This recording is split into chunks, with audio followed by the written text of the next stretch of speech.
আকিমুস-সালাত ওয়া আতুজ-যাকাত। আল্লাহ তাআলা কোরআন শরীফের মধ্যে এলান করেছেন, নামাজ পড়ো এবং যাকাত দাও। আল্লাহর নবী যখন মেরাজের মধ্যে যান, আল্লাহ তাআলা সেই নামাজকে আল্লাহর নবীর বারগায় তোহফা দেন। আজকে এক মামুলি ইনসান যদি কোনো কাউকে তোহফা দেয় এবং সেই তোহফা লেনেওয়ালা ওই ইনসানের উপরে যদি ভালোবাসা মহব্বত থাকে, কিন্তু সেই সামান্য মূল্যর জিনিস তোহফাকেও কিন্তু সে আনমোল মনে করে তাকে হেফাজতে রাখে। আজকে চিন্তা করুন যে আল্লাহ তাআলা যদি আল্লাহ নবীকে তোহফা দিয়েছেন নামাজ, সেই আল্লাহ নবী ওই নামাজকে নিজের উম্মতের কাছে পৌঁছেছেন, তাহলে সেই তোহফা, আল্লাহর দেওয়া তোহফা কত আনমোল হতে পারে সেটা কিন্তু আপনারা ভালোভাবে জানেন। তাই আল্লাহ তাআলা বলেছেন নামাজ পড়ার জন্য। আল্লাহর নবী বলেছেন যে নামাজ তুমি পড়ো, নামাজ পড়ার কিন্তু কিছু শর্ত আছে, সেই শর্তকে তোমরা জেনে নাও। আল্লাহর নবী বলেন যে নামাজ পড়ার আগে তোমার যদি গোসল ফরাইজ হয়েছে, তোমার যদি গোসল করার দরকার থাকে, তাহলে তুমি সুন্নাত তরিকায় গোসল করো। সেই গোসলের হচ্ছে যে ফরজ জরুরি, সেই ফরজ গোসলের মধ্যে যদি আদায় করতে না পারা যায়, না করা হয়, তাহলে কিন্তু শরীর পাক হবে না। সেটার মধ্যে শর্ত কি হচ্ছে যে আপনি যখন গোসল করবেন তখন প্রথম ফরজ হচ্ছে যে আপনি মুখের মধ্যে পানি নেবেন। মুখের মধ্যে পানি নেওয়ার পরে শাহাদাত উংলিতে দাঁতের মাসুড়া ভালোভাবে পরিষ্কার করবেন। জিভ মুখের ভেতরের হিস্সা পানি দিয়ে ভালো করে পরিষ্কার করবেন, কুল্লি গারারা করবেন। এইভাবে যদি মুখের ভিতরের হিস্সা যদি আপনি ভালোভাবে পরিষ্কার করবেন, তাহলে আপনার এক ফরজ আদায় হলো। दूसरा ফরজ হচ্ছে যে আপনার নাকের মধ্যে যে নরম হাড্ডি, সেই নরম হাড্ডি পর্যন্ত আপনাকে 3 বার ভেজাতে হবে এবং সেই বাঁয়ে হাতের যে পাতলা আঙ্গুল, সেই পাতলা আঙ্গুলের মধ্যে নাককে ভালোভাবে পরিষ্কার করতে হবে। এই নাকের নরম হাড্ডি পর্যন্ত নাকের ভিতরে পরিষ্কার করবেন, আপনার 2 নম্বর ফরজ আদায় হচ্ছে। 3 নম্বর হচ্ছে সেটা কি যে পুরা শরীরের মধ্যে আপনাকে পানি এমনভাবে ভিজাতে হবে যে কোনো জায়গাতে শরীরের মধ্যে যেন রায় বরাবর শুখা না থাকে।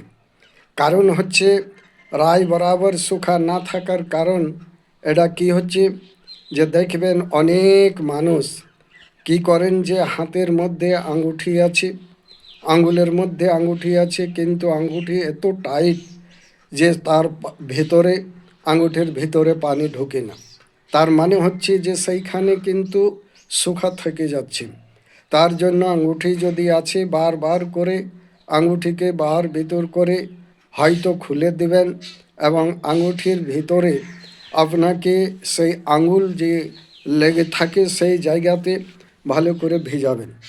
এবং কোনো জায়গাতে যেমন হয়তো আপনি লুঙ্গি পরেছেন বা যে পরে আপনি চান করছেন, কোনো জায়গাতে এমনভাবে টাইট করে পরা আছে যে হয়তো তার ভিতরে পানি ঢুকছে না, সেই জন্য আপনাকে ওটাও লক্ষ্য রাখতে হবে।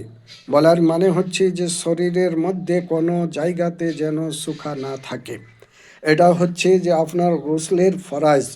এবং অনেক মানুষকে দেখেছি বা অনেক মানুষ যারা হয়তো সুন্নত তরিকা চান করতে জানেননি, সে কিন্তু কি করেন যে উনি যাবেন পুকুরের মধ্যে গিয়ে 1-2 বার ডুবকি মারবে, হয়তো 5-10 বার ডুবকি মারবে। সে চিন্তা করবে যে আমার শরীর ভিজে গেছে, আমার শরীর পাক হয়ে গেছে। এমনও হতে পারে কুয়ার মধ্যে উনি চান করছেন, কুয়াতে বালতি দিয়ে পানি তোলার পরে মাথাতে পানি ডালছেন, এমনিভাবে 2 বালতি 10 বালতি 20 বালতি ডালছেন। ডালার পরে উনি চিন্তা করছেন যে আমার শরীর পাক হয়ে গেছে। কিন্তু মুসলমান ভাই বোনেরা, এটা কিন্তু যতক্ষণ পর্যন্ত আপনি সুন্নত তরিকাতে গোসল করবেন না, যতক্ষণ পর্যন্ত আপনার ওই 3 ফরজ আদায় করবে না, অতক্ষণ পর্যন্ত পুকুরের মধ্যে যদি আপনি 10 থেকে 20 বার ডুবকি মারবেন তবুও শরীর পাক হবে না। কুয়ার পানি আপনি 10 থেকে 20 বালতি যদি পানি ডালবেন মাথার মধ্যে, কিন্তু তবুও আপনার শরীর পাক হবে না। কারণ সুন্নত তরিকা আর যা ফরজ সেটাকে আপনাকে আদায় করতে হবে, তাহলে আপনার শরীর পাক হবে।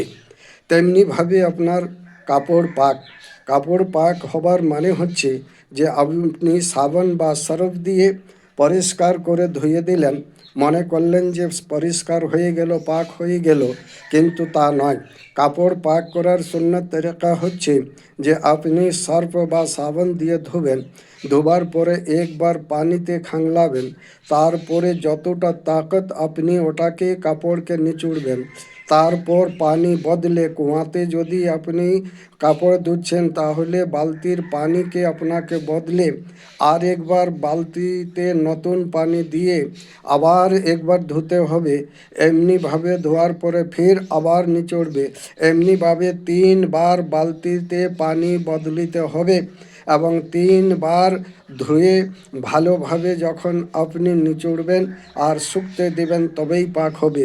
পুকুরের পানিতে যদি আপনি কাপড় ধুচ্ছেন তো পুকুরের পানি তো আপনাকে 3 বার খাংলাবার পরে আপনাকে 3 বার নিচড়তে হবে কাপড়। এইভাবে 3 বার পানি বদলে যখন কাপড় ধোবেন তখন আপনার কাপড়ও পাক হয়ে যাবে। তাহলে আপনার শরীর যদি পাক হয়ে যায়, আপনার কাপড় যদি পাক হয়ে যায়, আর আপনি যে জায়গাতে নামাজ পড়বেন সেই জায়গা যেন পাক হয়, তাহলে আপনার শরীর পাক হবে, কাপড় পাক হবে, ওই জায়গা পাক হবে।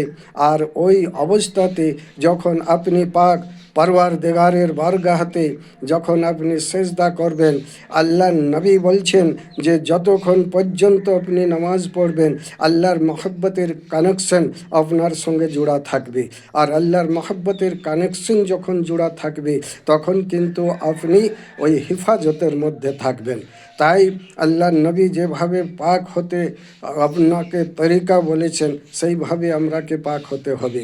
আর যদি আপনার শরীর পাক না হয়, যদি আপনার কাপড় পাক না থাকে, যদি আপনার যে জায়গাতে নামাজ পড়ছেন সেই জায়গা যদি পাক না হয়, তাহলে আপনি ওয়াজু বানাবেন, তো ওয়াজু বানাবেন, ওয়াজু আপনার হবে না।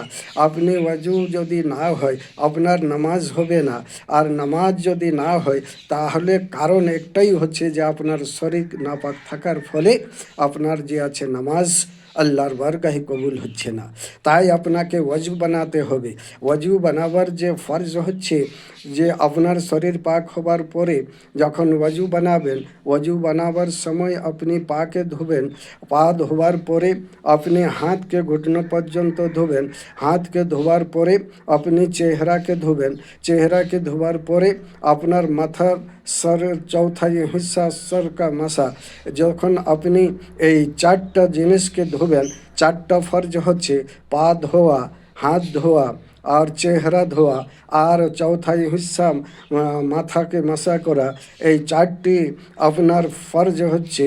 যখনই ওয়াজু আপনি বানাবেন আপনার শরীর পাক হবে, আপনার কাপড় পাক হবে, আপনার যে জায়গাতে পড়ছেন সেই জায়গা পাক হবে।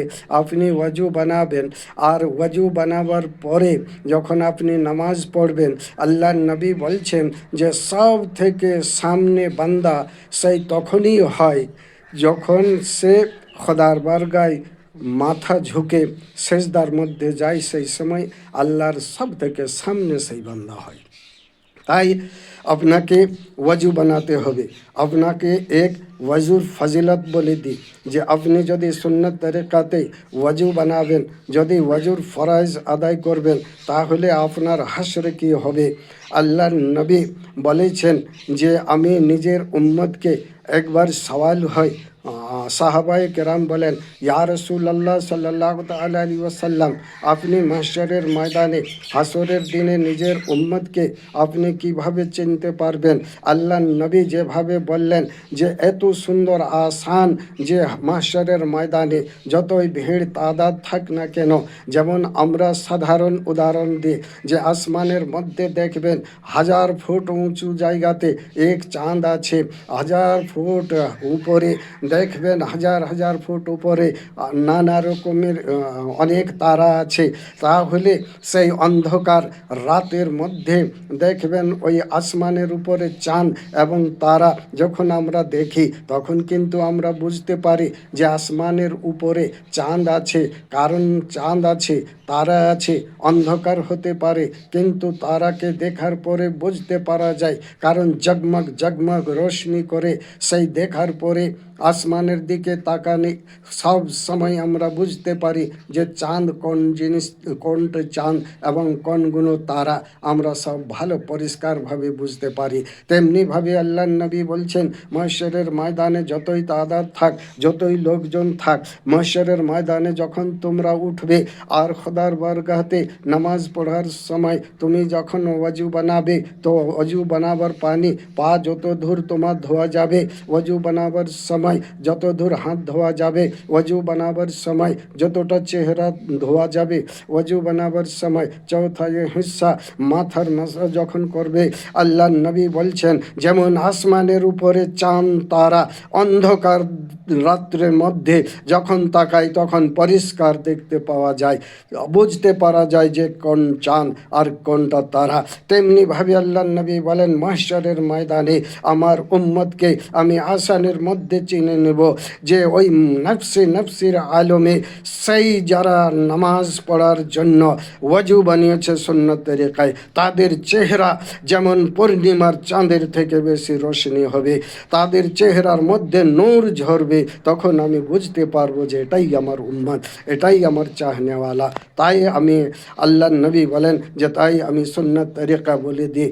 আল্লাহ তাআলা বলেছেন কোরআনে কারিমের মধ্যে, আকিমুস সালাত ওয়া আতুজ যাকাত, যে নামাজ পড়ো এবং যাকাত দাও, কিন্তু নামাজ পড়ার জন্য যে শর্ত আছে আল্লাহ নবী যেভাবে বলেছেন সেইভাবে আমরাকে শর্তকে পালন করতে হবে। ইনশাআল্লাহ তাআলা যদি আমরা সঠিকভাবে আল্লাহ নবীর সুন্নতকে আদায় করতে পারি আর আল্লাহর হুকুমকে পালন করি, তবেই কিন্তু মাহশরের ময়দানে আমাদের জন্য আল্লাহ নবী একদিন সাহারা হবেন, আল্লাহ নবী মাহশরের ময়দানে বেড়া পার করবেন। শর্ত হচ্ছে যে উনার কথা অনুসারে আমরাকে আমল করতে হবে। ওয়া মা আলাইনা ইল্লাল বালাগ।